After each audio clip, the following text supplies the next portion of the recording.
Pernah nggak sih kamu merasa harus selalu terlihat baik di mata orang lain?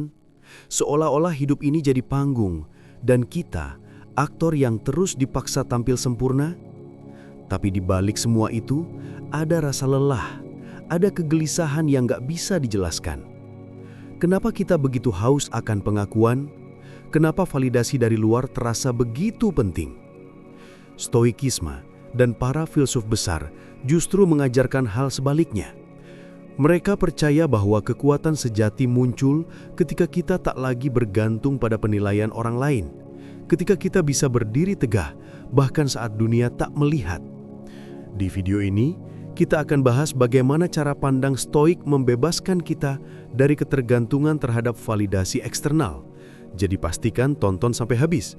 Dan sebelum lanjut, tekan tombol like, subscribe, dan nyalakan lonceng notifikasinya, biar kamu nggak ketinggalan video penuh makna berikutnya. Poin 1. Validasi eksternal adalah perangkap yang halus. Dalam kehidupan modern, kita sering tanpa sadar terjebak dalam lingkaran validasi eksternal. Jumlah likes, pujian dari orang lain, atau bahkan pengakuan sosial menjadi tolok ukur nilai diri. Padahal, menurut para filsuf Stoik seperti Marcus Aurelius dan Epictetus, kebahagiaan dan ketenangan batin tidak berasal dari luar, melainkan dari dalam. Ketika kita menggantungkan harga diri pada opini orang lain, kita menyerahkan kendali hidup kita pada hal yang tak bisa kita atur. Stoikisme mengajarkan bahwa satu-satunya hal yang bisa kita kendalikan adalah pikiran dan respons kita sendiri. Jadi, semakin kita mengejar validasi luar, semakin kita menjauh dari kemandirian batin yang sejati. Menghindari perangkap ini bukan berarti kita jadi antisosial atau menolak masukan, tapi kita belajar untuk tidak menjadikan pendapat orang lain sebagai fondasi identitas kita. Sebab, seperti kata Epictetus, jika kamu ingin bebas, jangan biarkan orang lain memegang rantai yang mengikatmu. Poin 2. Kenali apa yang bisa dan tidak bisa kamu kendalikan. Salah satu prinsip utama dalam Stoikisme adalah dikotomi kendali, membedakan mana yang berada dalam kendali kita dan mana yang tidak.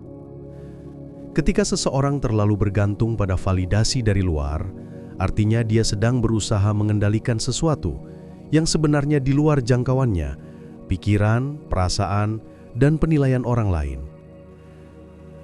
Filsuf Stoik mengingatkan bahwa kebebasan sejati datang saat kita berhenti mengejar hal-hal yang tak bisa kita atur.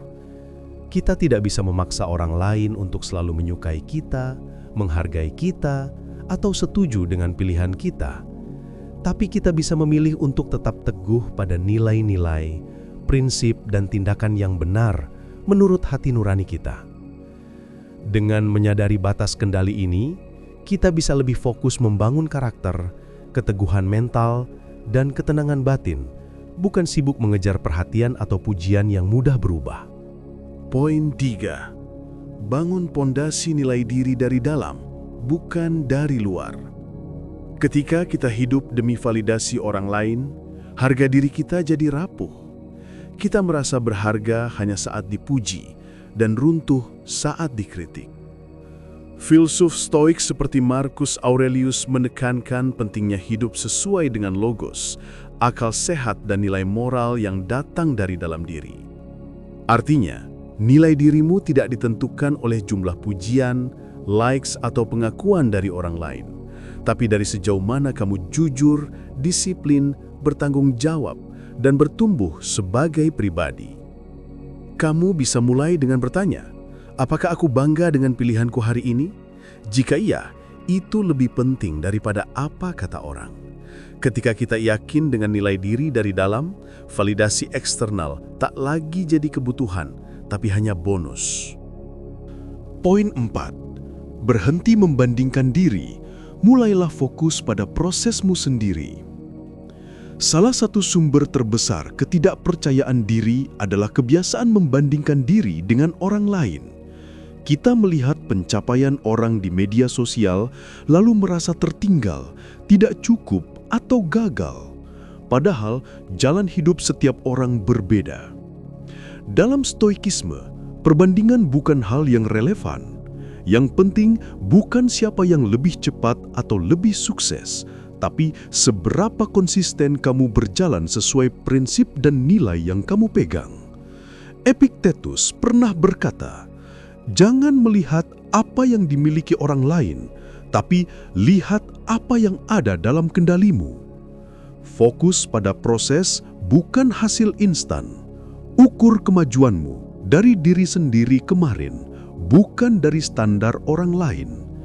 Ketika kamu jujur dan setia pada perjalananmu, kepercayaan diri akan tumbuh secara alami, karena kamu tahu kamu berjalan di jalurmu sendiri.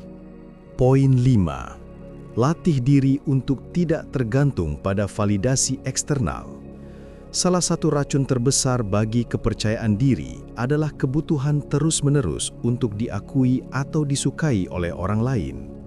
Saat nilai dirimu tergantung pada pujian, likes, atau komentar orang, kamu akan mudah goyah ketika hal itu tidak datang.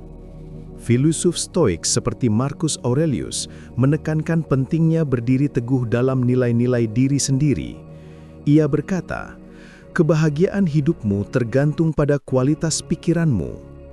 Artinya, kepercayaan diri yang sejati datang dari penilaian dirimu sendiri, bukan dari luar. Mulailah dengan menanyakan ini setiap hari. Apakah aku hidup sesuai prinsipku hari ini? Jika iya, itu sudah cukup. Latih dirimu untuk puas karena kamu tahu apa yang kamu lakukan benar, bukan karena orang lain mengakuinya. Ketika kamu berhenti bergantung pada validasi eksternal, kamu akan merasa lebih bebas, lebih kuat, dan lebih percaya diri karena kamu tidak lagi terikat oleh pendapat orang lain. Penutup. Kepercayaan diri bukanlah sesuatu yang datang begitu saja, tapi hasil dari perjuangan melawan keraguan dan ketakutan dalam diri. Dengan memahami pikiran kita, menerima kekurangan, dan berani melangkah meski takut, kita bisa membebaskan diri dari belenggu ketidakpastian. Ingat, kamu tidak sendirian dalam perjalanan ini. Terus latih dirimu, hadapi tantangan dengan kepala tegak, dan tumbuhkan kepercayaan yang kokoh dari dalam hati. Kalau kamu merasa naskah ini membantu, jangan lupa tekan tombol like dan subscribe, serta nyalakan lonceng notifikasi supaya kamu gak ketinggalan video-video inspiratif selanjutnya. Yuk, bagikan juga pengalamanmu di kolom komentar. Aku tunggu cerita dari kamu.